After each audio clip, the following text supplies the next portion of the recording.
Sonic Super Special Issue 11. We start out with Sally going to become one with the source of all because Elise didn't want to be the next king. As she goes under the liquid and I wonder how she can breathe under there, Sally feels herself drawn to the light as if by magic, and to her mother, who she remembers wishing that she would never see another war. This was when she was a baby, so the source of all is giving her the ability to remember all the way back then. That was nice of it. Then she remembers her mother figure Jalila telling her that it's necessary to defeat the Overlanders, and surprisingly, we see the king talking to Sally, probably because his crown connects him to the source of all at all times, and after he says that she'll need to make some harder, more ruthless decisions later on, and after we see some pointless talking between her and for some reason Elias as well, even though Elias isn't in the source of all, Sally sees herself as a future queen, and is told that her father, from being connected to the source of all, is fully aware of the consequences of every action he would take. Why wasn't he aware that Robotnik would overthrow him then? It's talking as if this will grant omniscience, but you'd think if the source of all was able to show her Mobius 20 years later, it would have warned the king about Robotnik. We see Queen Sonic and Sally in a castle being attacked by a war, and Sonic tells her to take the kids and run, just like her father had done. Only he should be way more capable of handling himself in such a situation. Sally's then told that she won't be told what happens to Sonic 20 years later because she hasn't completed her becoming one with the source of all. And then Sally says that she's not sure she wants to know everything in order to become queen, and decides not to do it. Granted, this might be because she thinks knowing everything would make her less human, or less squirrel person, I guess. But this seems like a really stupid decision to me. There's so much more she'd know. She's basically giving up being psychic. Although again, giant plot hole here. The king should have known Robotnik's plan to overthrow him if he was this omniscient, and Sally should have pointed that out as yet another huge flaw with the source of all. Why would she give this up? You'd think she'd want to do everything it takes to be the best queen possible, especially with her insecurity, self-doubt, and perfectionism. But I guess not. They're basically having the writer possess her body and force her to say no to avoid making her too overpowered. Then why even introduce this concept? And Elias is a supportive brother by hugging her and agreeing with her decision, although you think the hug would be pretty awkward considering she's got no clothes on, which had been awkward in general throughout the story. The next story has Hershey being told by Jeffrey that it's not too late and she can take point, whatever that means. I guess it means do his job, while he goes crawling around the dragon's den instead. Hershey then arbitrarily insists that she can do this, and says that Jeffrey can't possibly supervise every mission, naturally since at some point a mission will require that every single person is off doing their own thing. And again with the 9 lives, she's saying it as if she's serious, but she still gets worried about the mission going wrong. She worries about drawing attention, and is thankful that the Eggman didn't hear her land. The way they introduced the Eggman nickname is just so awkward and forced and stilted, it comes out of nowhere. It'd be fine if they were using that as a nickname to insult him, like, since the comic began, or we see Eggman being told by the roboticized General Decollette that a radical is doing his best to frustrate him, and Eggman says he'll dispatch reinforcements. Then Hershey talks to her wristwatch to Jeffrey when I assume she's right in earshot of Eggman. Well, I guess not since he couldn't hear her. But that reminds me of when Rouge did the same thing in SA2. With that, an explosion happens in Robotropolis, with Jeffrey being seen overlooking it, and Eggman orders some shadow SWAT bots to put out the fire. Hershey thinks unhappily that that didn't do the trick, and then wonders if the threat was more local. She presses a button to set a landmine, and I think Eggman hears her, but fortunately he didn't activate the security codes for some reason. She accesses the database regards to Valdez and then tells Jeffrey the news, with the issue ending off with an explosion that I'm not sure how it accomplishes anything. But at least she gets to do something as an elite for the first time. The next story, in the Western Flats, brings us back to the Wolf Pack, with one of them saying that returning home wasn't the best choice because all they see are the devastated ruins of their old city thanks to Robotnik. Lupe says that while they may not find their loved ones here, there's always a possibility of finding out where they've gone.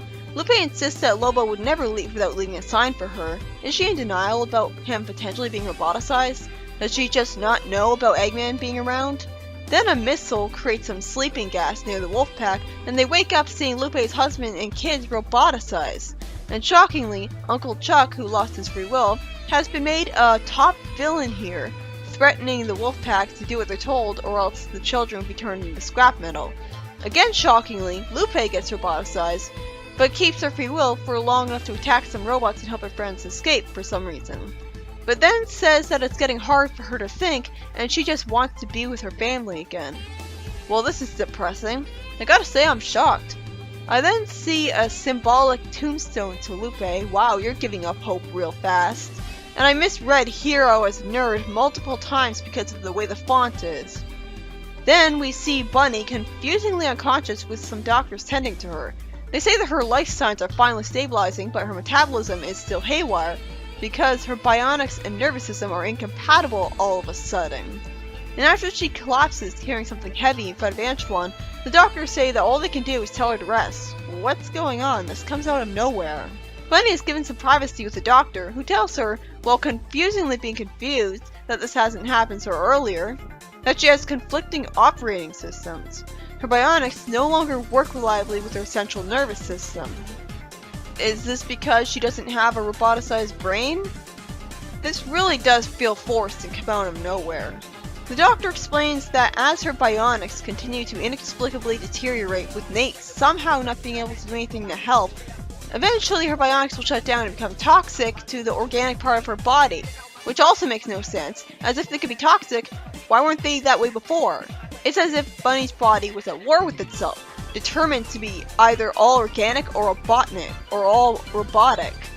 This practically made me wonder if this was another nightmare of hers. If this is something cyborgs can easily go through, why has this never even been hinted at as a potential problem for them? Bunny's told that she has three options. She can disconnect her robotic limbs from her body, upgrade her hardware with no possibility of ever being de-roboticized, or chancing a de-roboticization process after all the modifications where the odds of her survival are pretty much nothing. Naturally, Bunny tells him to leave and starts to cry, and Antoine is a good comforting boyfriend and gives her a hug. And then immediately, Nate fixes her problem, getting rid of all the things she was worried about. Well then, I can't believe Dr. Quack didn't think of that. It really feels like this story was just an arbitrary excuse to get Bunny to cry and get a hug from Antoine. Then we go into a hopefully better story where Julie Stu thinks about how she needs to know her past. Or did she have amnesia? It makes sense of her character to want to keep that potential weakness a secret. She thinks that her visor readout shows the complex dead ahead, and in the next page I honestly can barely read the pink text blurb. I could only assume that it's calling that complex of hers and her old home. I'm really worried about her getting in trouble with her friends right now, because if they find her here and don't know why she's here, they'll get pretty suspicious.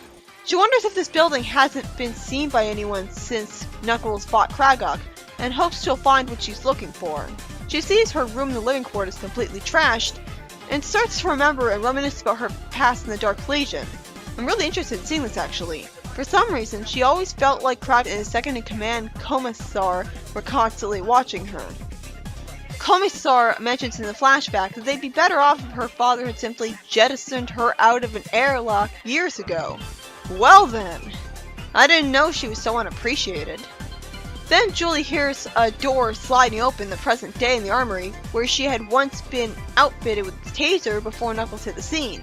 She takes advantage of that memory to get herself a taser for a precaution, and after hearing someone rummaging around in an office, she activates a security shield. I'm not sure what happened in this next panel. And then she questions a weird-looking cyborg who looks like he's high on who he is and what he's doing.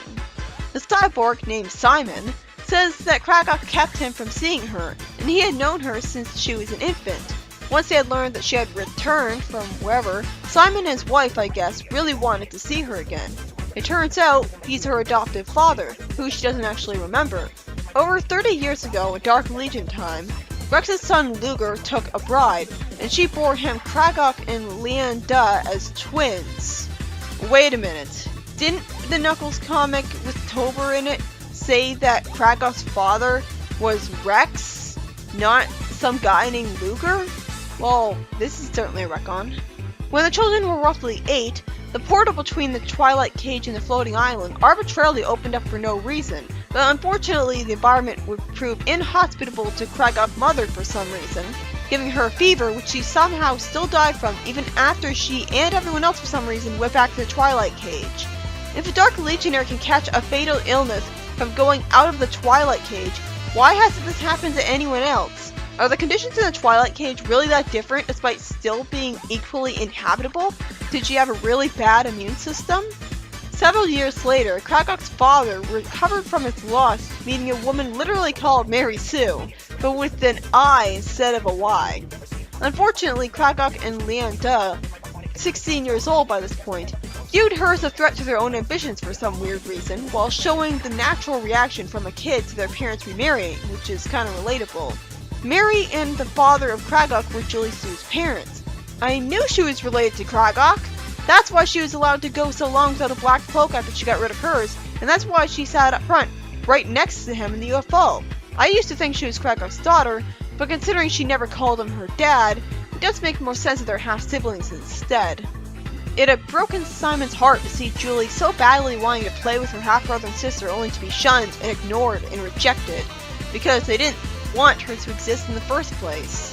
What's worse is that after Julie's mother died in an accident, providing Kragok to say good riddance, Kragok's father didn't know how to raise a kid when he didn't have the time, so he entrusted Julie Sue to Florence, and then it's implied that he was killed off by Kragok himself, and there wasn't any discontent among the ranks at Kragok succeeding him in power. I guess they all really respected him. And since Kragok and Leanda had no desire to involve Julie in their affairs, despite, letting her sit right up front with Kragok when Enerjak was invading Incantopolis, they activated a memory neutralizing chip that every Dark Legionnaire interestingly has installed upon birth. It must be pretty unnerving and terrifying for the parents that every baby is forced to have this put in them by the government. And I just remembered what happened to High Counselor Pravda when the brainwashing chip in his brain shorted out. He was turned into a coma patient. So wouldn't that make every Dark Legionnaire vulnerable to that if their memory chip shorted out too? Kragok ordered people to tell Julie that she was just an orphan and that Simon's wife was the only parental figure she ever knew. Because Simon worked directly under Rex as his aide, Kragok and Leanda thought he wouldn't fear them for some reason. So they reassigned him to lead an infantry unit on supply raids to get rid of him, but somehow even that wasn't enough. And so they took Julie away from Florence, who had for 8 years been the daughter she never had. Why are they doing this? I don't understand.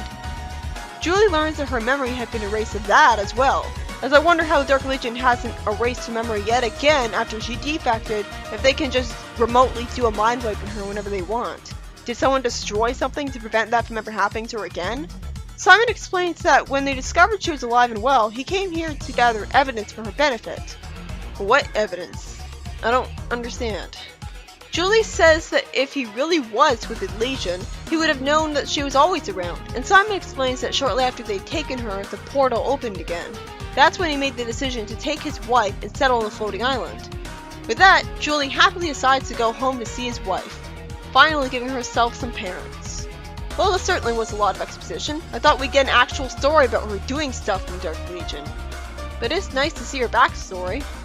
This issue was written by Ken Penders, and it is nice to see an issue dedicated to some female characters for a change, but some of the stories seemed dedicated to making them miserable, with Lupe having the absolute worst happen to her, which really wasn't led up to naturally at all, while Bunny came pretty close as well with something horrible happening regarding her bionics inexplicably becoming incompatible with her. Her situation felt very forced, coming out of nowhere, as if the only reason it happened with the doctor somehow not thinking to just consult Nate right away was to have an excuse to have Antoine comfort her. It should have been obvious that Nate could have helped her from the start. And he fixes the problem so easily, what was the point? You'd expect a story about Bunny would have her doing something useful, but I guess not. They'll go to any lengths to not let her take advantage of her robot parts. And even on the rare occasion she does, I take it for granted and just get reminded of how it doesn't happen way more often. Hershey's story was basically pointless, having her find out about Valdez's fate without finding out his intriguing, supposedly turning against her friends, and leaving an explosion for Eggman that we don't know how useful it even was. And Sally's story has a giant plot hole introduced by the Source of All, saying that it can show people every consequence of their actions. Because now wondering why the king didn't know that his hiring Robotnik was a mistake. This was totally unnecessary. And it has Sally inexplicably decide not to gain the knowledge she'd get from the Source of All, even though you'd think she'd want to do everything possible to be the best queen she could be. All in all, the story was just a disappointment, doing nothing but making most of the girls either suffer or waste time. Next up is Sonic Super Special Issue 12.